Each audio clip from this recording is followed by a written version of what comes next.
नमस्कार। बोधि टेक्निकल में आपका स्वागत है। आज हम अल्टरनेटर का प्रैक्टिस टेस्ट 1 का रिवीजन क्लास करने वाले हैं, जिसका हम एमसीक्यू का सॉल्यूशन करेंगे, जिसमें 25 एमसीक्यू का सॉल्यूशन करने वाले हैं, जिसमें सिर्फ हम रिवीजन करेंगे, डिटेल्स में इसका सॉल्यूशन नहीं करेंगे, ध्यान रखिएगा। ठीक है, तो चलिए शुरुआत करते हैं। ये जो प्रैक्टिस टेस्ट अवेलेबल है बोधि टेक्निकल ऐप पे फ्री कंटेंट के रूप में अवेलेबल है। आप बोधि टेक्निकल ऐप को प्ले स्टोर से डाउनलोड करके आप इस टेस्ट को कंडक्ट कर सकते हैं।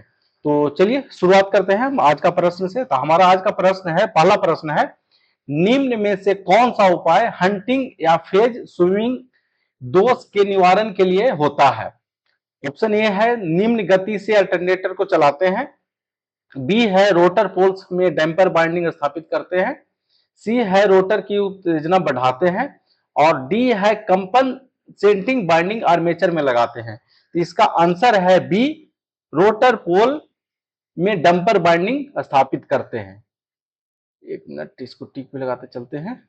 आंसर है बी, रोटर पोल्स में डंपर बाइंडिंग स्थापित करते हैं। अगला प्रश्न है, अल्टरनेटर में आर्मेचर प्रतिक्रिया का प्रभाव मूलतः ऑप्शन ए है उत्तेजित वोल्टेज पर होता है, बी है टर्मिनल वोल्टेज पे होता है, सी है हवा प्रति पर होता है, डी है उत्पादित विद्युत वाहक बल की फ्रीक्वेंसी पर होता है। इसका आंसर है बी, टर्मिनल वोल्टेज पे होता है। आगे हम बात करते हैं तीसरा नंबर, अल्टरनेटर किस पावर फैक्टर पर कार्य करे कि उसे अत्यधिक उत्तेजित कहा जाए?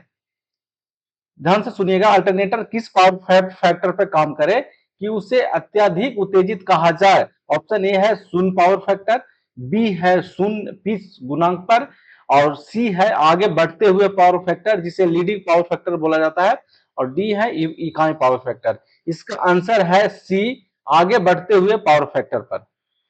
आगे है चौथा नंबर, निम्न में इनमें से कौन सा अल्टरनेटर में होने वाली क्षति है? ताम्र क्षति, यांत्रिक क्षति, लौह क्षति, या इनमें से सभी? इसका आंसर है डी, इनमें से सभी। अगला है पांचवा नंबर प्रश्न, क्या करेंगे जिससे कि दो तुल्यकालिक अल्टरनेटर्स में एक का लोड दूसरे पर शिफ्ट हो जाए?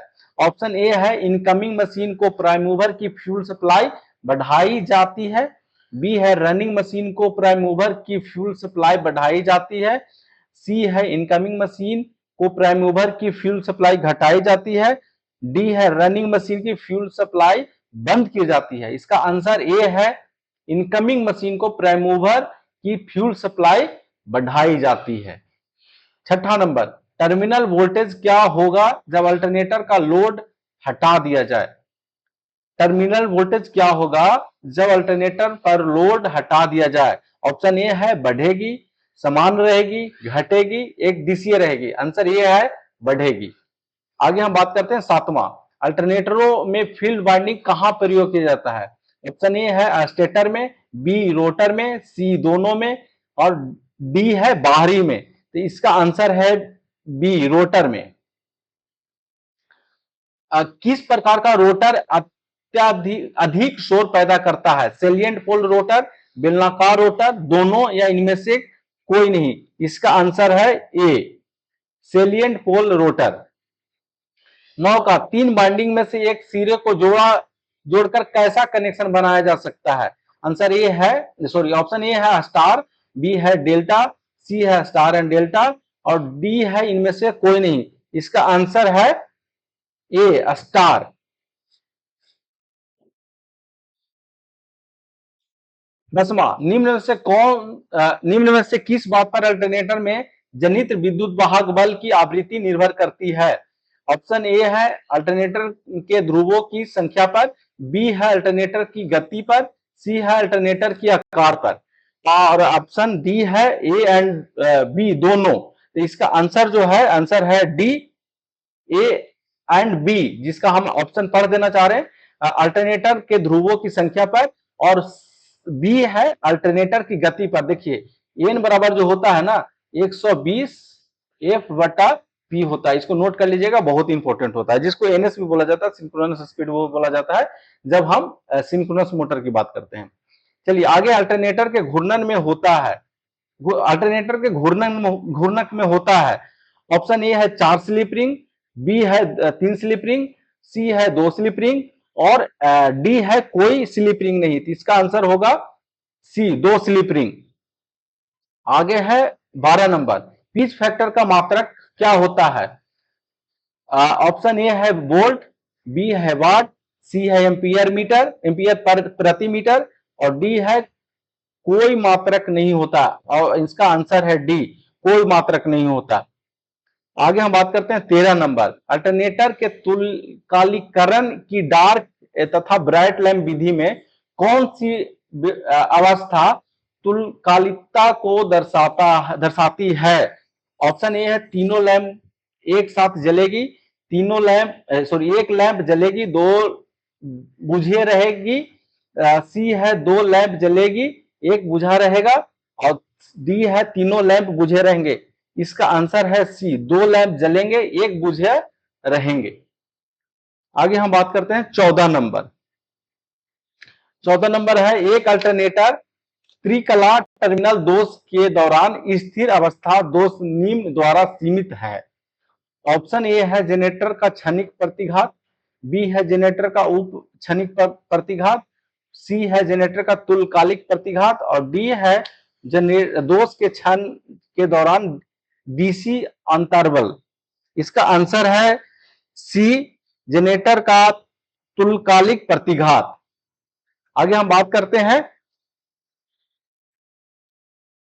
15 नंबर, बड़े प्रत्यावर्तकों में शीतलन के लिए निम्न में से किसका प्रयोग किया जाता है? मैं बता देना चाहता हूं, प्रत्यावर्तकों का इंग्लिश जो होता है अल्टरनेटर ही होता है, तो ध्यान रखिएगा।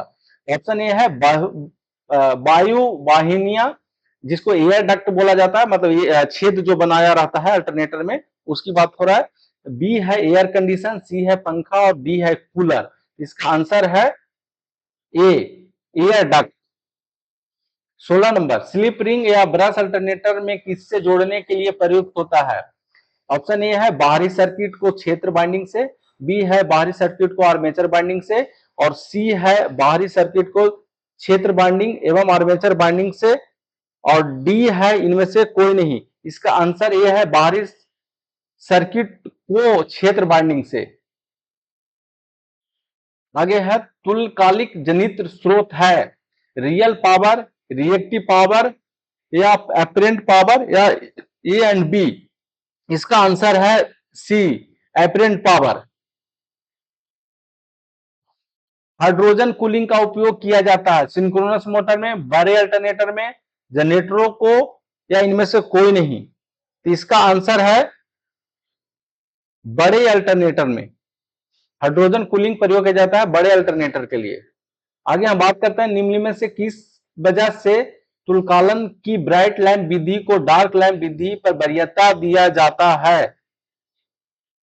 ऑप्शन ए है तीक्ष्ण एवं एकदम सटीक तुल्यकालन, बी है फ्लिपरिंग, साफ दिखता है, सी है चमक आसानी से देखी जा सकती है, और डी है यह जल्दी से काम करना शुरू कर सकता है।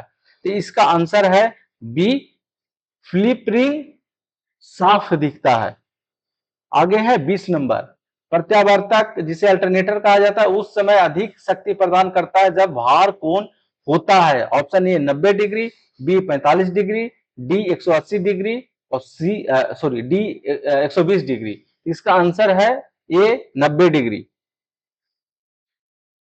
आगे बात करते हैं 21 नंबर, अल्टरनेटर को अत्यधिक उत्तेजित ओवर एक्साइटेड कहा जाता है जबकि वह कार्यरत होता है। ऑप्शन ए इकाई पावर फैक्टर पर, बी है पिछड़ते हुए पावर फैक्टर पर यानी लैगिंग पावर फैक्टर पर, डी है आगे बढ़ते हुए पावर फैक्टर पर मतलब लीडिंग पावर फैक्टर पर, और डी है शून्य पावर फैक्टर पर। इसका आंसर है बी, लैगिंग पावर फैक्टर पर। आगे बात करते हैं हम 22 नंबर, अल्टरनेटर का पावर फैक्टर निर्भर करता है रोटर की घूर्णन गति पर, अल्टरनेटर की उत्तेजना पर, प्राइम मूवर की इनपुट पर, और डी है आउटपुट में संयोजित लोड पे। इसका आंसर जो होगा वो होगा डी, आउटपुट में संयोजित लोड पे, मतलब जो आउटपुट में कनेक्टेड लोड रहेगा उस पे पावर फैक्टर इसका डिपेंड करेगा। आगे हम बात करते हैं 23 नंबर, डीसी एवं एसी जनरेटर में एक प्रमुख समानता है कि दोनों एसी विद्युत वाहक बल उत्पन्न करते हैं। बी है दोनों डीसी विद्युत वाहक बल उत्पन्न करते हैं।